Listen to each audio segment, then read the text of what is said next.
एक बार फिर से स्वागत है दोस्तों आपके अपने चैनल पवन स्टडी पॉइंट में।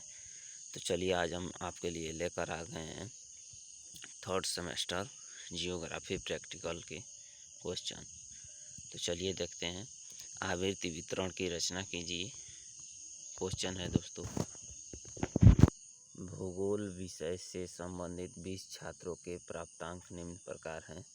देख सकते हैं दोस्तों 35, 25, 35, 35, 35 इस प्रकार करके ये प्राप्तांक दिए गए हैं दोस्तों।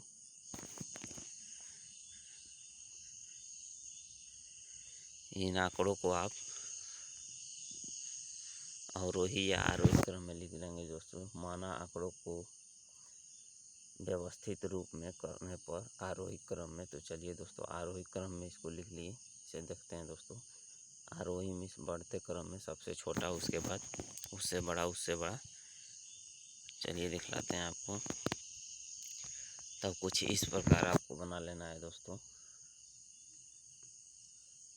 इस प्रकार कुछ चार्ट बना लेना है दोस्तों, जिसमें पहले में लिखना है दोस्तों पद मूल्य अर्थात प्राप्तांक, टैली बार, मिलान रेखाएं और आवृत्ति।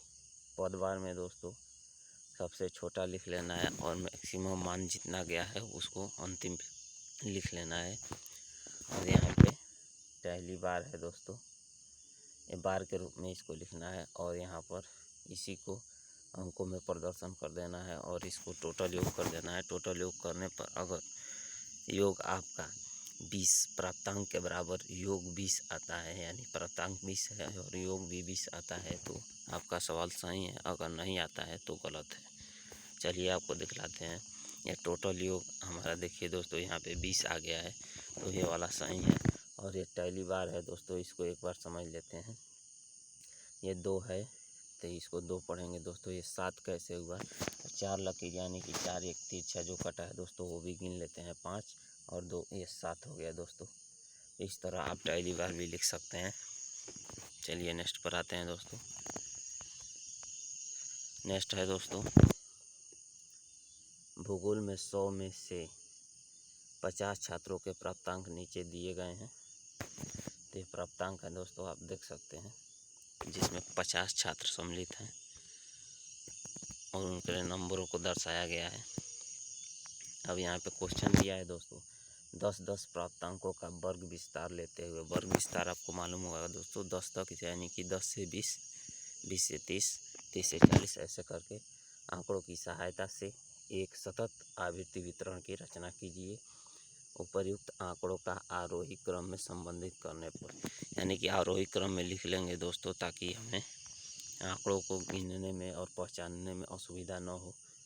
तो चलिए दोस्तों हम इसको लिख चुके हैं और वीडियो में आगे बढ़ते हैं दोस्तों, ताकि वीडियो लंबा ना हो।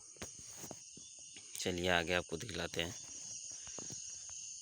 आगे है दोस्तों कुछ इसी प्रकार इसका भी बना लेंगे चार्ट। तो पहला हो जाएगा दोस्तों पद मूल्य यानी कि प्राप्तांक, यहाँ पे दिया गया है पद मूल्य यानी कि प्राप्तांक हो जाएगा दोस्तों आपका। और यहाँ पे प्राप्तांक हो गया दोस्तों, ये प्राप्तांक हो गया दोस्तों। और ये टैली बार मिलन आरेख हो गया और आवृत्ति हो गया। तो देखिए दोस्तों उसी प्रकार लिख लेंगे, जैसे 10 से 20, नहीं 0 से 10, 10 से 20, 20 से 30 इस प्रकार लिख लेंगे दोस्तों। और उसको वहाँ तक लिखेंगे जहाँ तक मैक्सिमम मान हो और उसमें सभी माने सम्मिलित हों। और इसको टैली बार में लिख लेंगे दोस्तों। तो यहाँ पर इसको देखना होगा दोस्तों कि ये 10 से 20 के बीच कितने हैं। तो यहाँ पे आपको दिखला दे रहे हैं दोस्तों 10 से 20 के बीच, यानी कि 9, 15, 18 और 20 जो है दोस्तों उसमें ले भी सकते हैं, छोड़ भी सकते हैं। अगर 20 ले लेते हैं तो अगले वर्ग अंतराल में 20 को छोड़ देंगे। अगर 20 नहीं लेते हैं तो अगले वर्ग अंतराल में 20 को ले लेंगे। इसको ध्यान रखेंगे दोस्तों, नहीं तो सवाल आपका गलत हो जाएगा और आप सोचते रह जाएंगे। चलिए नेक्स्ट पर आते हैं। तो कुछ इस प्रकार लिख लेंगे दोस्तों और टैली बार लिख लेंगे दोस्तों। और इसके टैली बार को अंकों में लिखकर और इसका योग करेंगे दोस्तों। तो टोटल 50 छात्रों के प्राप्तांक हैं। तो अगर आपका योग 50 आता है तो यह सही है, अगर नहीं आता है तो गलत है। तो देखिए दोस्तों जोड़ने के बाद 50 आ चुका है। तो ठीक इसी प्रकार आप कर सकते हैं दोस्तों।